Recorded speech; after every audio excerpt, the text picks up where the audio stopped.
Continuando, carta 4, página 146. Com conhecimento e compreensão, homens e mulheres espiritualmente orientados se esforçarão para transcender seu presente estado de consciência, referente às relações masculino-feminino de qualquer tipo, não importando como esses relacionamentos possam ser sexuais ou de outra forma. Eles se esforçarão para expressar em suas mentes e corações os propósitos pelos quais foram criados em formas diferentes. Eles compreenderão e valorizarão as origens da diferença de seus impulsos inatos, temperamentos e modos de expressão. Utilizarão suas diferenças para aumentar o bem-estar recíproco. A competição desaparecerá. Olha só, vê que coisa linda. Utilizarão suas diferenças para aumentar o bem-estar recíproco. A gente não vai ver mais aquela competição de que eu sou melhor, de que o meu trabalho aparece, o seu não é bom, o seu é insuficiente, o seu é só isso. Tá entendendo? Morre isso, porque a gente entende que é tudo uma questão de percepção e que um complementa divinamente o outro. E não tem mais necessidade desse tipo de coisa. A competição desaparecerá. Para que competir se o ideal é que todos ganhem, né? Quando isso acontecer, a sintonia com a consciência divina será cada vez mais fácil, e ao sintonizarem-se cada vez mais facilmente com a consciência divina, ascenderão a níveis mais elevados de consciência espiritual. Ou seja, cada vez que vai entrando mais luz, mais sabedoria, mais conhecimento, que a informação é a luz traz toda a informação, a escuridão é a ignorância. Por exemplo, eu não posso dizer que um engenheiro, ele é um péssimo cirurgião, porque a luz que ele tem, a informação que ele tem é engenharia, seja qual área for. A luz da informação de um médico é a informação que ele tem daquela outra parte. Se for um clínico geral, um cirurgião, um oftalmologista, aí vão as especialidades. Mas não dá para dizer que ele é ignorante nesse sentido. Tanto é que os dois trabalhos são importantes, o médico cuida de um engenheiro. E um engenheiro faz uma planta, né? Verifica a obra de um médico. Então, tudo é importante, né? No momento atual, a relação com sua sexualidade é uma barreira para a sua ascensão na consciência. Então, veja como isso aqui é importante, para que você tire os tabus, os preconceitos, para que você entenda o órgão, você e todos as sinapses nervosas, os toques, de uma maneira transcendente. De uma maneira transcendente, é o que ele fala, no momento atual. A relação com sua sexualidade é uma barreira para a sua ascensão na consciência. Ela enraiza você a sua condição humana.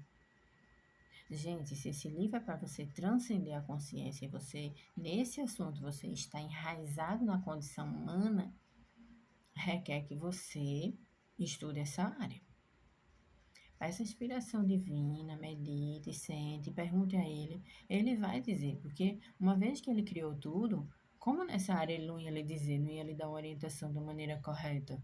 Eu costumo dizer que a gente não nasce com orientação financeira, sexual, econômica, mas a gente aprende. Então, se a gente aprende de uma maneira errada, a gente pode conseguir, ou pelo menos até aquele momento, era aquela informação que a gente tem como transcender depois que a gente busca mais informação, né? Então, vamos lá.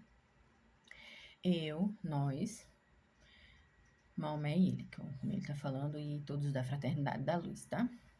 Enfatizamos o fato de que você não descobrirá a verdade de sua existência até que você tenha compreendido e buscado aplicar em sua vida diária, em seu lar, em seu lugar de trabalho, a plena compreensão do verdadeiro significado de homem e mulher.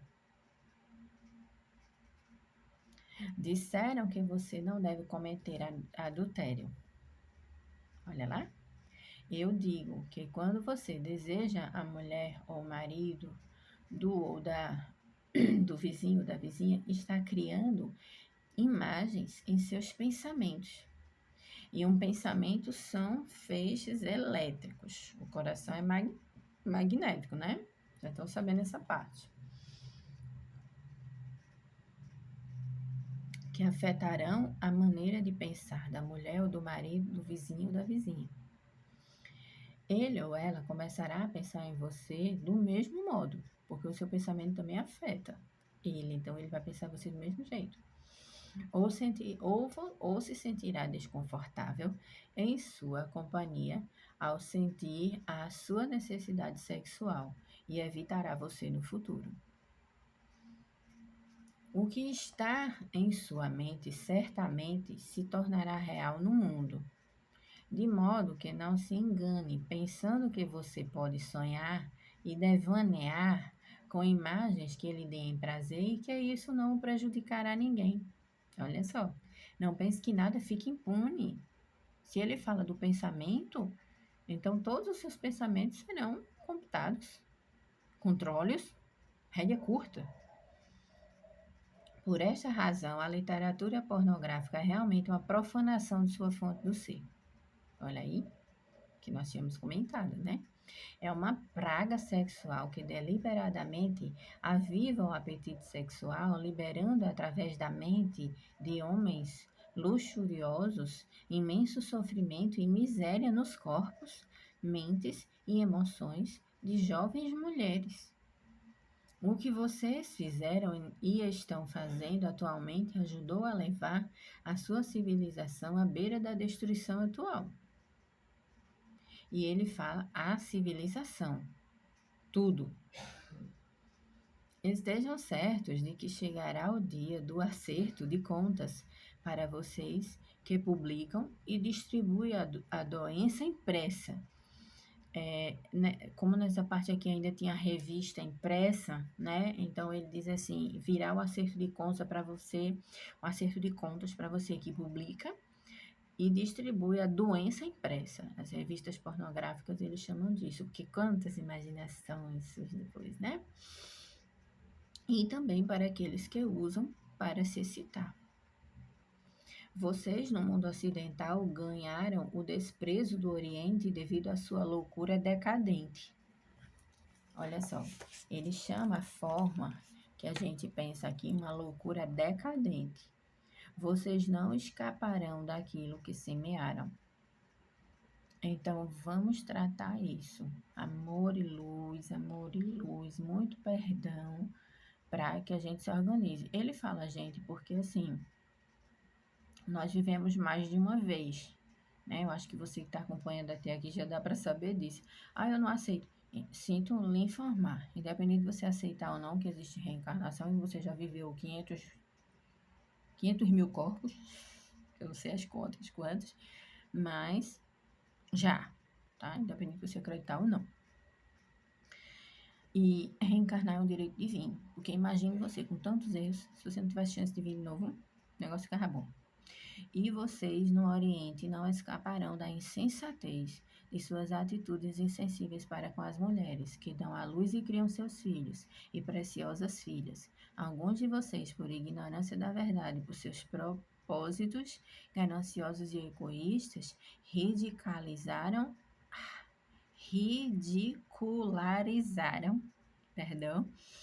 a verdade de Maomé.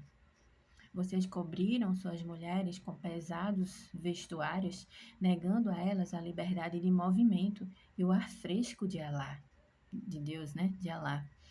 Quando elas se aventuram a sair entre as pessoas, que tipos de homens apelarão para estas crenças e comportamentos egocêntricos e irracionais? Apenas aqueles que não tiverem nenhum sentimento amável para com as mulheres. Seriam estes os seguidores que o profeta Maomé teria criado quando estava na Terra? Realmente não. Ele atraía somente as mentes mais espiritualizadas do povo. Olha aí que diferença. Ele atraía as mentes mais espiritualizadas, não as mais grosseiras, as mais ignorantes. Que imagem de seu profeta vocês estão passando para o resto do mundo? Direi a vocês a de um homem demente e obcecado pela inferioridade do sexo feminino, que considera a mulher como uma posse do homem a ser mantida isolada do mundo. Um homem desconhecedor das verdadeiras necessidades da mulher para ser feliz. Um homem inconsciente do sofrimento dela no estado de cativeiro e submissão. Este homem não tem nada a ver com o verdadeiro Maomé, o profeta do Islã. Quando esteve na terra, ele venerou e respeitou o sexo feminino.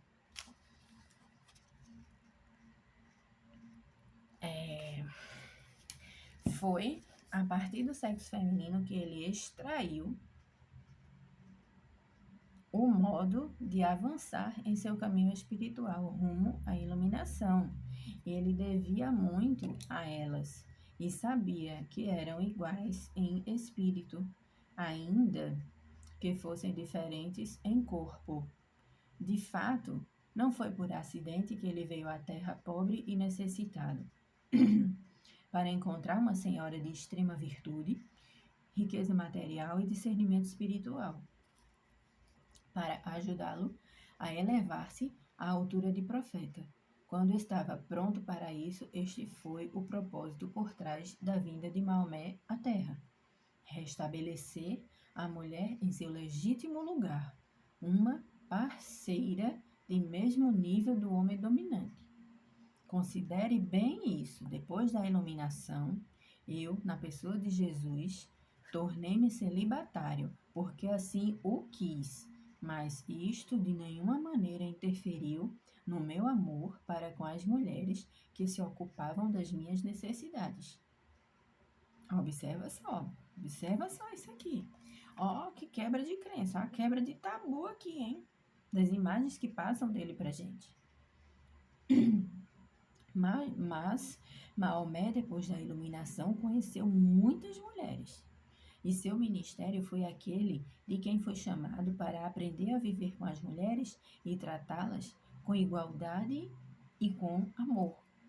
Do mesmo modo que a conveniência incitou seus seguidores a relatar minha obra e ensinamentos de maneira seletiva, a fim de promover seus propósitos, seus próprios interesses.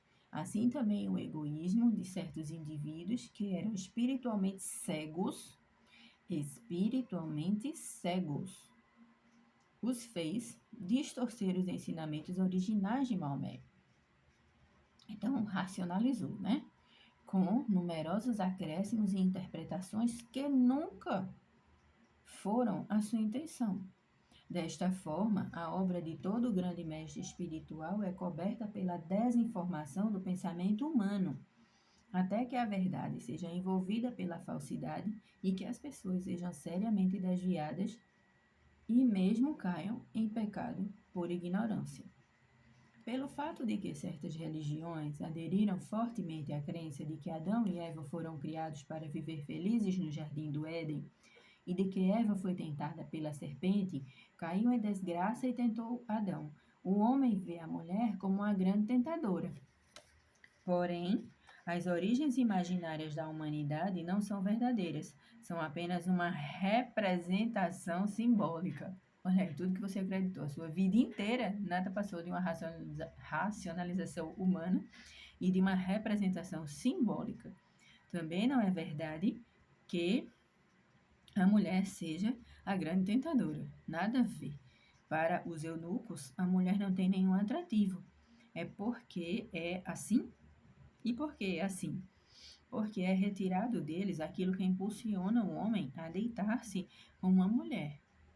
Um homem no Egito que ele era eunuco, ele não tinha os órgãos genitais. Os órgãos genitais dele, o pênis era extraído.